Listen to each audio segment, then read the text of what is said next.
Hey guys, and welcome to another brand new video. In this video, we're going to be talking about quite a few different things coming out over here when it comes to the PlayStation 5.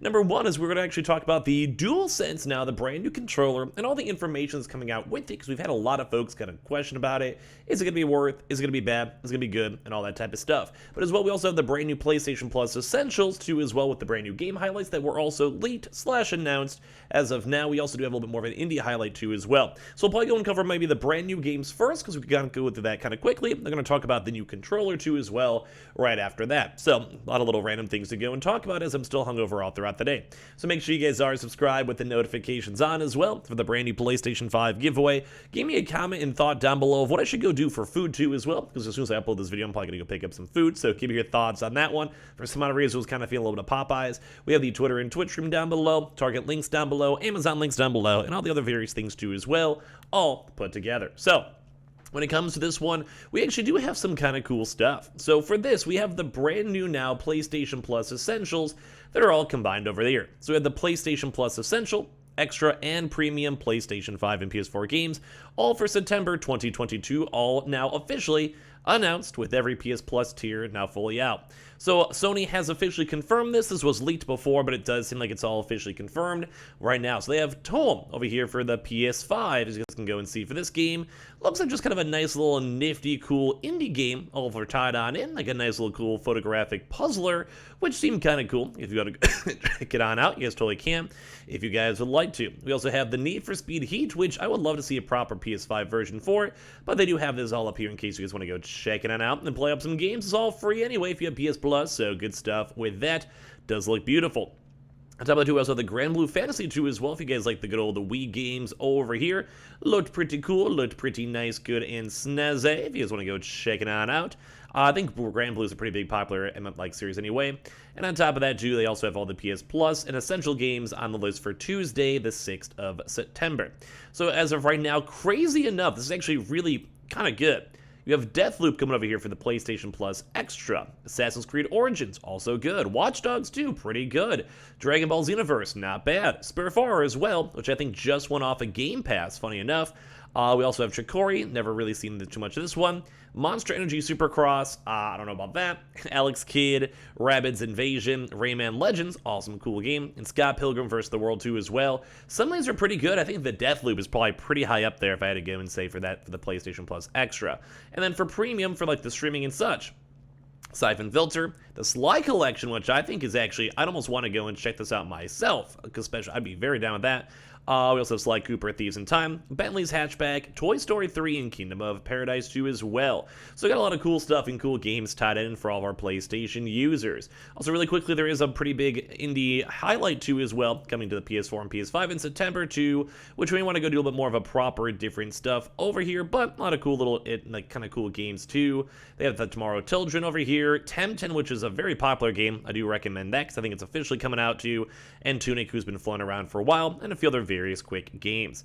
Now to give you guys just like, that's cool. Give me your thoughts. If you guys are going to pick up any of those games, get those or let me know. But as well, we also have some pretty good stuff too for everything we need to know about the DualSense PS5 Pro Controller. So the DualSense Edge now is official, as you guys know, and we've seen a lot of folks talk about it. So we have a little bit more information over here from Tech Radar, where the DualSense Edge finally being revealed, we now know what the PS5's long-rumored Pro standard controller looks like. So with this one too, was announced not too long ago at Gamescom for this one. So Sony is the last of the big three console manufacturers finally to offer a more advanced controller for its system. Microsoft led the pack with this Xbox Elite Wireless Controller, and then again with the Xbox Elite Wireless Controller Series 2, and also there's a Nintendo Switch Pro Controller 2 as well, but now finally Sony does have their PS5 controller. So with this, at present they don't fully know what the price point's going to be when it comes to the DualSense Edge, though based on this we could have a pretty good educated guess. So Microsoft's Xbox Elite Wireless actually retails at $180 as well, £160, Oz $250. So they're probably assuming it to be around that rough price point. If I had to go and say, I'd probably say $200 I think their next line, they actually state how with the PS5 price also going up with the PlayStation 5 in general and other regions, they're probably assuming that the accessories would also be around that. And as you guys know, typically a lot of their accessories do the usual like $99.99, $24.99. So I'd probably imagine them doing like a weird number like $179, how the Xbox Elite controller is. I'd probably push it at $199.99. So I'd probably agree with their assessment on that one.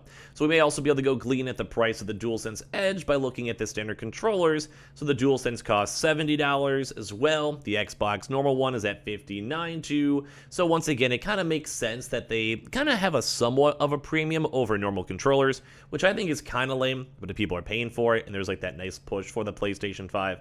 I mean, like, it makes sense, makes enough sense to me. So I'd probably be assuming and agreeing $200 would probably be the rough price point with that. And also a lot of folks, too, is that they don't necessarily know when we'll actually have the DualSense Edge in our homes. So the announcement post on the PlayStation blog states that more info will be released in the months ahead.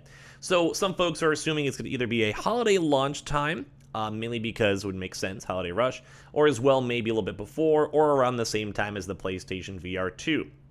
I also would probably agree with that too as well, because maybe they're just trying to go in dual launch or have a really big announcement. We do have a lot of rumors of an upcoming PlayStation event coming out in the next few weeks in September, so it also makes sense there, stating that we can maybe be like, hey, cool, like, bros. Maybe all at the same time, or we all announce it at the same time, like more properly. So yeah, they might have either the PS5 Pro model to go in on top of that too, with this new Pro headset and all that stuff. We'll have to see, but there is a lot of potential rumors. So the Stiletto is practically identical to the standard controller, and they're saying it's just not a bad thing. The DualSense is already a slickly designed, device in the first place. But the aesthetic differences are kind of different, and I also see that too. The central touchpad is now clean, matte black, so it looks a little bit cleaner and nicer.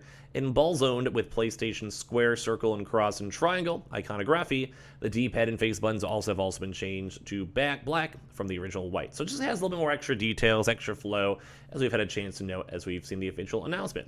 The bottom of the controller, which houses the mic, which I still don't know why they have an included mic for all this type of stuff, and honestly, with the PS button, the analog sticks is now also a glossier black, as you guys can see here. I think it looks nice though, I think it looks very clean. The sticks themselves, the triggers, as well as the back of the controller all look to have a more sturdy and textured grip too as well. So, it does look nice. By far, the DualSense's biggest drawback, though, is the small battery life, often only clocking between 4 to 10 hours, which is why for a lot of the PlayStation bundles that go for sale, I'm sometimes like, yeah, it's not the world's worst if you want to check that out, which is also kind of bad comparison-wise to the Xbox, too. So they don't have any information, too, on the Edge's battery life as of now, but it is also something they've been trying their best to improve on, and especially with the Xbox Elite controller having around a 35 to 40 hour charges for like a simple charge, they don't necessarily think, and I kind of agree, that it'll be able to go hit that full-on mark. But I'm probably going to assume at least kind of have the same boat, around a 15 to 25 hour mark as well. It'll be slightly better. We've had 2 years more of technology. We're also seeing the PlayStation 5 itself also go and change as well. Like we're seeing like the PlayStation 5 getting more efficient with less weight and all the other stuff tied on in. So to me, I'm like, let's go. That sounds nice. That sounds good. Let's do that. That's like a good vibe. I like that. So I'd say a big thumbs up in my mind with it. If we have a slightly longer charge just to make things easier or not need a second controller, that'd be very nice. And I do think this would maybe be a better alternative. You spend $200 and get a really, really nice controller that will last and hopefully have a good warranty, and then instead of having to go buy 2 normal PlayStation 5 controllers and have to go and either swap them out, change up the chargers, etc., etc. As well, the DualSense Edge might look the part, but its worth as a pro standard pad will be judged on its features, and so far it looks like Sony is pulling out all the stops in this regard too as well. So basically they're expecting the Edge to be highly modular. The sticks, stick caps, and the back pedals can all be swapped out and adjusted based on your personal preferences, which I do like to see that. So you can basically adjust stuff, change stuff, and all that. That also kind of adds big merit to why it's more expensive. Controller layout and sensitivity are also fully customizable, and I still thought that sensitivity was probably the better feature, mainly because I'm someone who doesn't want to push super hard, or I want to be more responsive quicker. Not only will players be able to fully customize their button layouts, that also adjust then different stick dead zones, as well as also trigger travel distance and sensitivity.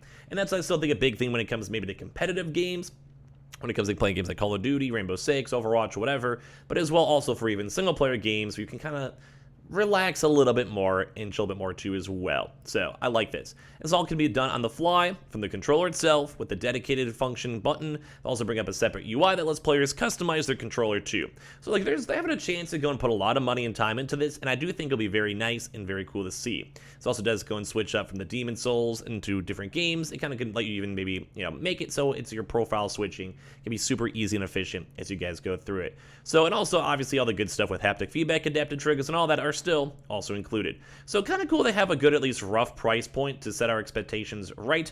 I would probably agree with most of the assessments too as well, in my own opinion. So give me your thoughts and comments down below. Are you guys going to try to go get one? Let me know. As well, make sure you guys are subscribed with the notifications on, as well for the brand new PlayStation 5 giveaway. We have the Target links down below. We have everything else down below. I just want to say I appreciate you guys all so much for always watching in the first place. You guys are all beautiful, and I'll see you guys up on the next one.